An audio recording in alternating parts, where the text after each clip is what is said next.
Aujourd'hui, on va aborder un thème. Si je vous dis des phrases comme c'était le bon temps, c'était mieux avant, mais où sont passées mes tendres années? On va évoquer la nostalgie. Alors, je ne vais pas évoquer la nostalgie, le fait de se remémorer un bon souvenir. Si le Seigneur nous permet de passer des bons souvenirs, c'est agréable de s'en rappeler. Non, c'est plutôt la nostalgie plombante. Le fait de vraiment rester dans le passé, être ancré uniquement dans le passé. Alors, il y a des textes qui parlent de ça. Et il y a le peuple hébreu. Alors, il y a le peuple hébreu donc, qui a été esclave en Égypte, qui a été délivré par la grâce de Dieu, et qui a été au désert. Donc, ils ont passé du temps au pied du mont Sinaï, et après ça, ils se sont mis en route vers la terre promise.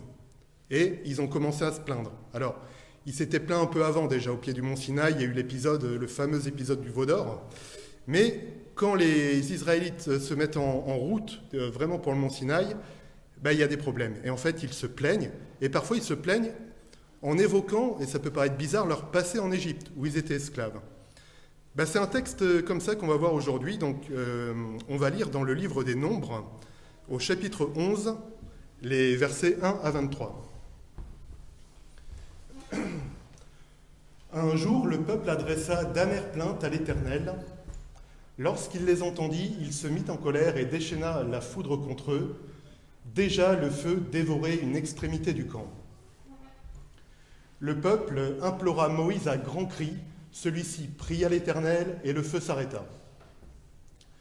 On appela ce lieu Tabéhéra parce que le feu de l'Éternel s'était embrasé contre le peuple.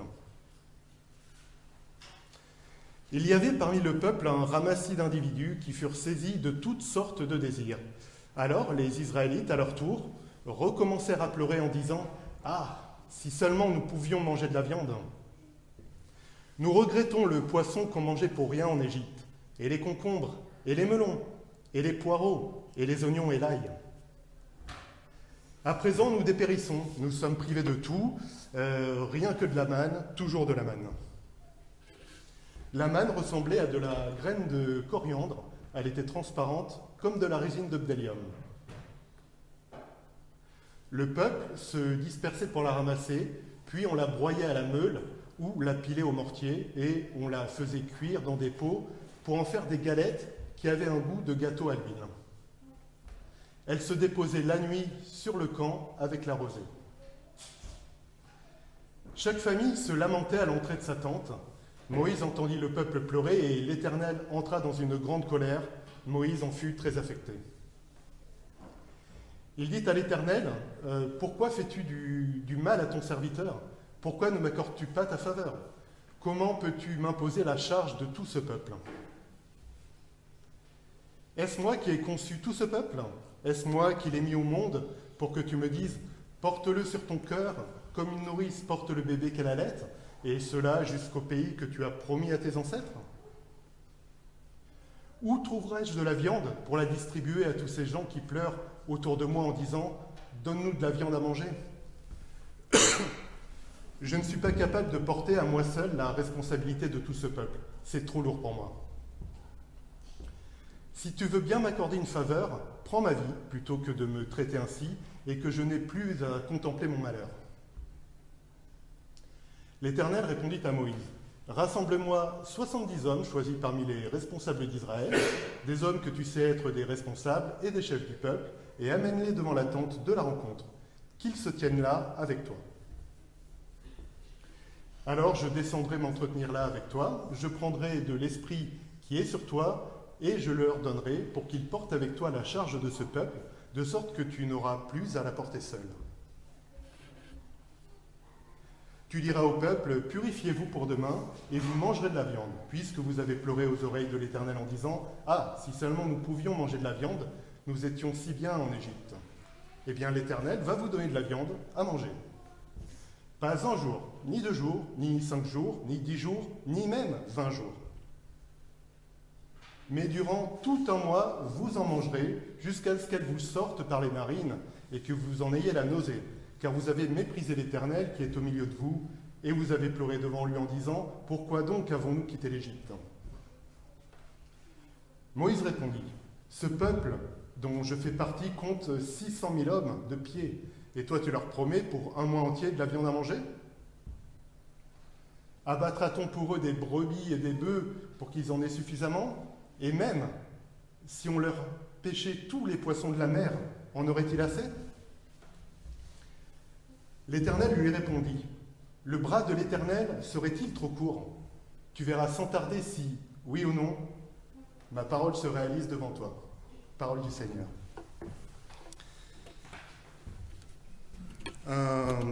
Donc un passage un peu long, mais voilà, on voit bien les Israélites déjà se plaignent de manquer de concombres, de poireaux, après avoir été libérés. Alors, donc c'est un passage qui appartient au livre des Nombres, et c'est vraiment le livre du désert, le livre des Nombres. D'ailleurs, les titres hébreux sont tirés dans les premiers mots, en fait, dans les premiers versets, et le titre hébreu du livre, c'est justement « Dans le désert ». C'est comme ça que s'appelle le livre des Nombres en hébreu, ce qui est peut-être plus représentatif de ce qu'il contient, quand même, cette errance du peuple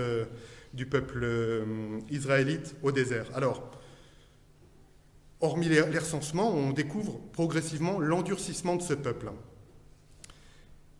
Donc, il faut voir une chose, c'est que le texte parle des Israélites de première génération. C'est pas parce que donc tout le monde ne va pas traverser le désert. Enfin, tout le monde, ils vont même tous y rester. Il n'y aura que Josué et Caleb qui pourront passer le Jourdain et aller en terre promise. Donc là, on parle d'Israélites qui ont vu les miracles de l'Éternel. Ils ont vu alors le passage qui est appelé aujourd'hui par les 10 plaies d'Égypte, mais ils ont vu les miracles de l'Éternel pour délivrer son peuple. Ils ont vu l'Éternel ouvrir la mer pour faire passer le peuple. Ils ont vu, et le texte là le rappelle d'ailleurs, le descriptif de comment la manne se dépose par grâce tous les jours. Ils ont vu, et malgré tout, ils regrettent leurs concombres, leurs poireaux et leur Égypte. Donc un bon exemple de nostalgie, et un bon exemple, donc on va voir plusieurs choses, mais là dans la première partie, voir la nostalgie comme ingratitude vis-à-vis des bénéfices accordés par l'Éternel. Et ils sont vraiment blasés, au verset 6, et maintenant, et donc ils disent les Israélites, et maintenant notre âme est desséchée, il n'y a rien du tout, nos yeux ne voient que de la manne. Donc ils se plaignent même de la nourriture accordée par grâce par l'Éternel, regrettant leurs concombres et leurs poireaux. Alors, c'est quelque part le premier symptôme de la nostalgie, à savoir l'impression d'être privé de tout, et comme je disais avant dans les phrases d'introduction qui sont parfois symptomatiques de la nostalgie, en gros, c'était mieux avant. Voilà, malgré l'Éternel, malgré la délivrance qu'il y a eu, bien qu'on ait pu traverser la mer à sec, bien qu'on ait vu tous ces miracles, non, on regrette nos concombres, notre ail qu'on avait en Égypte. Évidemment, maintenant, donc, ayant posé ce constat donc, de nostalgie mal placée, quelque part nous coupant des bienfaits voulus par l'Éternel, on peut se demander comment c'est entretenu en fait la nostalgie, parce que aujourd'hui, donc, on n'est plus au XVe siècle avant Jésus-Christ. Donc, on peut se demander, mais quels sont les moteurs finalement de cette nostalgie? Voilà, on a eu Christ est mort, il est ressuscité, et par son sang, on est lavé de nos péchés. Du coup, est-ce qu'on peut encore être sujet aujourd'hui, comme ces Hébreux, à la nostalgie? Alors, je pense que oui, et il y en a un, en fait, alors qu'il avait compris un peu avant tout le monde, c'est un des premiers chrétiens, dans les Actes des Apôtres, Étienne. Étienne, il y a toute la prédication d'Étienne qui rappelle un peu toute l'histoire d'Israël. C'est au chapitre 7 des Actes. Il rappelle tous les passages donc, de la délivrance d'Égypte jusqu'au roi David. Et Étienne dit donc en Acte 7, verset 39, que les Israélites se sont laissés gagner par le désir de retourner en Égypte. Donc dès le début, ce problème a été posé et évoqué dans les premières prédications chrétiennes oui, quelque part, il y a eu délibération en 2 mots, du peuple hébreu, mais ça ne leur a pas servi d'exemple.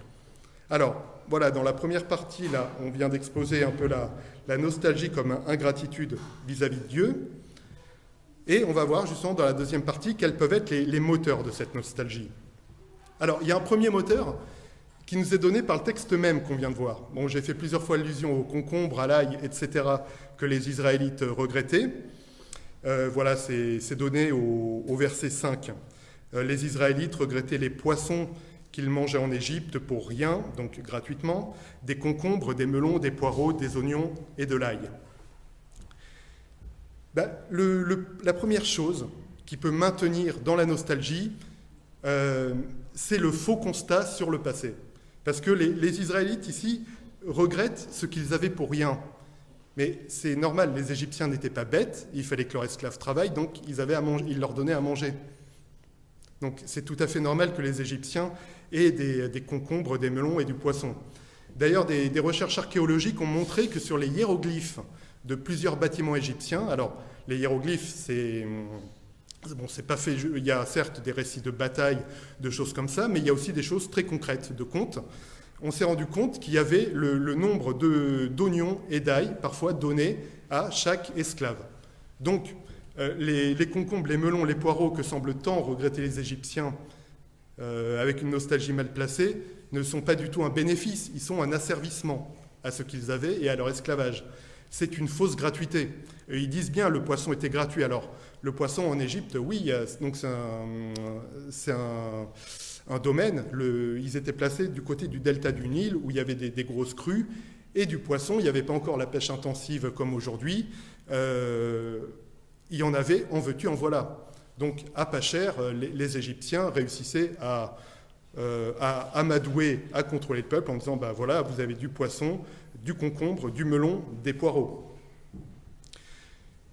Donc, ces denrées, ce n'était pas leur salaire d'esclave, c'était ce qui les maintenait en esclavage. Donc, première chose qui peut nous maintenir dans la nostalgie, c'est une fausse idée qu'on se fait du passé, comme ces Israélites qui semblent prendre comme des grâces leurs concombres et leurs melons, mais qui n'étaient en fait que des choses qui les asservissaient plus encore à Pharaon.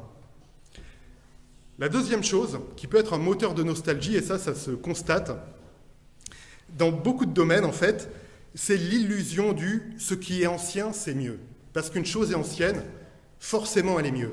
Alors, il y a des très bonnes choses anciennes, il y a des mauvaises choses anciennes. Pareil pour les nouvelles.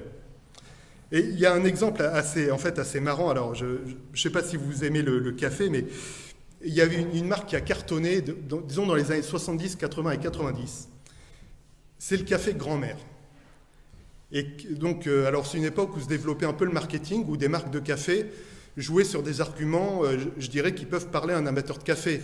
100% Arabica, pure origine Éthiopie, etc. Enfin. Et le café Grand-Mère est arrivé avec un argument. Ils avaient un seul argument, c'est grand-mère sait faire un bon café. Voilà. Donc, parce que c'est une grand-mère, elle sait faire un bon café. Pourquoi notre café est bon ? Parce qu'il est fait par une grand-mère. Et pourquoi la grand-mère fait bien le café ? Parce que c'est une grand-mère. Donc, parce que c'est ancien, c'est bon. Et c'est un café qui a vraiment cartonné, qui était en fait vraiment loin d'être le meilleur. Mais leur argument était c'est ancien, donc c'est bon. Et ça, c'est un travers qu'on peut retrouver. C'est jouer sur notre nostalgie de l'ancien, comme ça, pour rester parfois pieds et poings liés dans le passé. Alors, l'exemple de café grand-mère, c'est illustratif, et c'est pas bien grave. Il m'est arrivé d'en acheter aussi du café grand-mère. Donc, c'est pas le propos, mais c'est pour illustrer un mécanisme qui est fait pour qu'on reste dans le passé. C'est presque un sophisme de se dire, parce que c'est ancien, c'est forcément bon. Parce qu'on faisait comme ça avant, c'est forcément comme ça qu'on doit faire maintenant. Ce qui est complètement faux. Il y a d'autres applications que le café. J'ai choisi parce que c'était assez, je pense, parlant. Donc, les moteurs qui nous retiennent dans la nostalgie, un passé, quelque part, qu'on s'invente. Deuxièmement, le fait de se dire forcément parce que c'est ancien, forcément c'est bien. Et il y a une troisième chose, où là, je dirais, on rentre dans le lourd quand on parle de nostalgie, parce que là, c'est très dur. C'est dur, je pense. Alors, beaucoup d'entre vous, je pense, ont été confrontés au deuil de personnes proches. Donc, c'est une expérience évidemment très douloureuse, que ce soit famille ou amis très proches. Et il peut arriver, alors je ne sais pas si c'est pareil, si vous avez vécu ça, mais j'ai eu beaucoup de retours. Vous savez, il y a la première année et les premiers temps, c'est, par exemple, là voilà, c'est le premier Noël sans lui ou sans elle. Après, tiens, c'est le premier anniversaire qu'on ne fête pas. Il y a les premières fois, en fait, sans la personne. Donc c'est très dur. À titre personnel, j'ai été confronté à ça, un peu, je dirais comme beaucoup de monde, l'expérience peut-être la plus douloureuse ayant été que j'ai... Alors, je ne classe pas mes amis en meilleurs amis, etc., comme on faisait parfois au collège ou au lycée. C'est mon meilleur ami, c'est mon deuxième, c'est mon cinquième ami. Bon, c'était un de mes meilleurs amis, on se voyait 2-3 fois par semaine, et en fait, qui est décédé en 2007, qui s'est suicidé, pas de lettres, pas de rien. Tout allait bien apparemment, aucune explication. Bon, ça a été très dur, une épreuve énorme pour sa famille, pour moi-même. Et j'étais rentré dans cette mauvaise nostalgie. Alors, je peux la qualifier quelque part de légitime, parce que perdre un proche, c'est très dur. Mais, oui, je m'étais dit, tiens, c'est le premier, les premières fêtes de fin d'année où il n'est pas là. Tiens, c'est le premier anniversaire où il n'est pas là. Et quelque part, j'avais commencé à me mettre dans ce cheminement de voir mon avenir à travers lui ou à travers ce qu'était mon passé quand on était amis, quoi. Alors que c'est fini. Alors que c'était fini, et j'ai dû faire le deuil. Donc c'est, je pense, la chose la plus forte, parce que là, on parle plus de café, on parle plus d'un attachement un peu mal placé aux choses anciennes qui seraient forcément bonnes, ou à un passé fantasmé. Là, on parle vraiment de perdre un proche. Et c'est là, je pense, où le deuil ou du passé le plus dur à faire, c'est quand c'est lié au deuil d'une personne. Donc on a vu, voilà, la nostalgie comme ingratitude, quelque part, vis-à-vis de Dieu et des bénéfices qu'on avait dedans. On a vu quelques exemples de moteurs qui nous maintenaient dans cette nostalgie. Comment on en sort maintenant?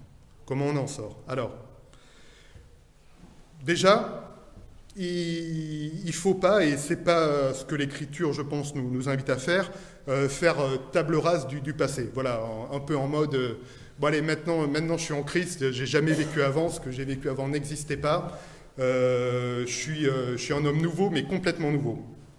Il peut y avoir des choses bonnes à garder parfois, et alors l'apôtre Paul a beaucoup écrit, et il a écrit donc à des églises, et il a écrit particulièrement à des personnes, notamment 2 épîtres à Timothée, où il lui dit ceci, c'est alors au début de la 2e épître à Timothée, au chapitre 1, au verset 5, « Je garde le souvenir de ta foi sincère, cette foi qui se trouvait déjà chez ta grand-mère Loïs et ta mère Eunice. À présent, elle habite aussi en toi, j'en suis pleinement convaincu. » Voilà, donc, alors, autant la mère de Timothée, on le sait par les Actes des Apôtres, était chrétienne, mais la grand-mère, si on prend l'âge, c'était pas le temps, c'était encore sous le judaïsme, mais malgré tout, il y a cette foi qui était bonne à garder. Donc, c'est vrai que ça peut paraître un peu trash comme ça, ce que j'ai dit, mais je suis pas en train de dire non plus que le Seigneur nous invite à faire table rase, à brûler tout ce qui est du passé. Non, on a effectivement là l'exemple de Paul qui dit à Timothée, il y avait un passé, cette foi qui se trouvait déjà chez ta grand-mère, c'est bon. Un autre point, c'est s'édifier par la lecture de la parole. Alors, il y a beaucoup de choses. Alors, évidemment, et c'est surtout un axe cette année, c'est vraiment la lecture de la parole. Comment lire la parole? Plus lire la parole, mieux lire la parole. Et s'édifier en lisant la parole, et pour reprendre le cas des Juifs au désert, des Hébreux au désert, il y a un exemple, en fait. C'est alors toujours l'apôtre Paul qui parle aux Corinthiens dans sa première lettre, et il donne des exemples. Et il parle notamment du périple des Hébreux. C'est au chapitre 10 de la première lettre, au verset 6, où il dit « Tous ces faits, en parlant du désert, nous servent d'exemple pour nous avertir de ne pas tolérer en nous de mauvais désirs comme ceux auxquels ils ont succombé. » Pour parler des Hébreux. Donc, voilà, une vraie invitation à... Alors, à l'époque, c'était un peu prématuré de parler de Nouveau Testament quand on parle de Paul, parce qu'effectivement, il y avait des lettres. Alors, il y a des éléments scripturaires qui montrent que les lettres de Paul avaient autorité pour Pierre, notamment. Mais pour eux, l'écriture, c'était l'Ancien Testament. Donc, ils n'appelaient pas Ancien Testament à l'époque. C'était le Tanar. Mais il y a cette invitation de Paul à se plonger dans l'écriture. Donc, ne pas faire feu de tout bois, comme on l'a vu avec l'exemple de Timothée. Regarder l'écriture, comme le dit Paul, et prendre en exemple ce qui s'est passé. Alors, en exemple, quand on parle des Israélites au désert, en contre-exemple, si je puis dire, eux qui regrettaient leurs concombres, leurs tomates, il n'y a pas les tomates, leurs oignons, voilà. Et il y a une autre chose, c'est évidemment rappeler la grâce de Dieu. Alors, quelque part, on voit, alors il n'y a pas que ce chapitre 11 des Nombres qu'on vient de lire, il y a toute l'histoire d'Israël, quelque part. Parce qu'il y a eu le veau d'or, donc quand ils ont été au pied du Sinaï, ils se sont plaints ensuite de ne pas avoir à manger, ils se sont plaints de beaucoup de choses. Ça a recommencé du temps de la conquête et du temps des juges. Il n'y a qu'à lire les histoires des juges, vous savez, avec ces Samson, les histoires de Jephthé, il y a eu des problèmes en Israël, il n'a pas arrêté d'y avoir des problèmes, mais toute l'Écriture montre que l'Éternel a toujours pourvu au bien de son peuple. Et alors parfois de manière, si je puis dire, parfois de manière virile, mais il a permis à son peuple de subsister malgré ses manquements, malgré cette nostalgie mal placée qu'il avait. Vous vous rendez compte, regretter le temps de l'Égypte. En description qui se trouve dans la Bible, il y a, je pense, les premiers chapitres quand il parle des corvées dans l'Exode, où on voit vraiment que c'était pas une sinécure. C'était vraiment difficile, vraiment un esclavage. Et en venir à regretter ce temps-là, c'est une ingratitude manifeste. Et malgré ça, l'Éternel n'a pas abandonné. Parce que là, alors, on a lu les 23 premiers versets du chapitre 11 des Nombres. Donc, je vous invite à lire la suite, tout simplement. Vous verrez que l'Éternel, effectivement, pourvoit. Il y a l'envoi des cailles. Donc, l'Éternel pourvoit. Donc, ne pas faire feu de tout bois, s'ancrer dans la parole en prenant en exemple ou contre-exemple ce qu'on voit dans la parole, la grâce de Dieu, et enfin, donc là on parle quelque part des moyens de grâce qui nous sont donnés, qui nous sont offerts par Dieu.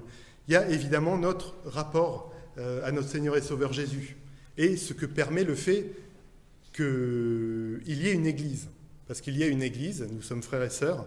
Alors, s'il y en a un qui n'a pas été nostalgique, c'est bien Jésus. Alors c'est même certains commentateurs pensent que Paul, dans la lettre aux Philippiens, rapporte un hymne, à savoir que c'était peut-être un hymne vraiment de l'Église primitive, au chapitre 2, au versets 6 et 8, qui dit, en parlant de Jésus, « Lui qui était de condition divine, ne chercha pas à profiter de l'égalité avec Dieu, mais il s'est dépouillé lui-même, et il a pris la condition d'un serviteur en se rendant semblable aux hommes, se trouvant ainsi reconnu à son aspect, comme un simple homme. Il s'abaissa lui-même en devenant obéissant, jusqu'à subir la mort, oui, la mort sur la croix. » Voilà, donc Jésus n'a pas été nostalgique. Et ce placement, se placer, alors Jésus, Paul nous invite dans une épître à être imitateur de lui-même, comme lui-même est imitateur de Christ. Il y a une bonne chose à voir, donc c'est le côté, donc les Grecs emploient le terme de kénose, vous savez, pour se parler de cet abaissement. Il y a aussi l'exemple dans l'Évangile. Alors, il y a justement une maison d'études bibliques chez Sébastien et Michaela, dans l'Évangile de Jean, où vous verrez justement le lavement des pieds des apôtres par Jésus. Voilà, donc, cherchez à imiter Jésus. Et, quelque part, il y a tous ces moyens de grâce qui nous sont offerts pour éviter de tomber et de rester ancré dans le passé. Et il y a les cas les plus difficiles. Quand j'ai évoqué le deuil, c'est un des cas les plus difficiles qui peut nous raccrocher au passé et nous y raccrocher parfois longtemps. Il y a cette grâce d'être en Église. Donc le Seigneur a voulu son Église, donc évidemment partageant entre frères et sœurs, et ça peut aller jusqu'à l'accompagnement spirituel, tout simplement.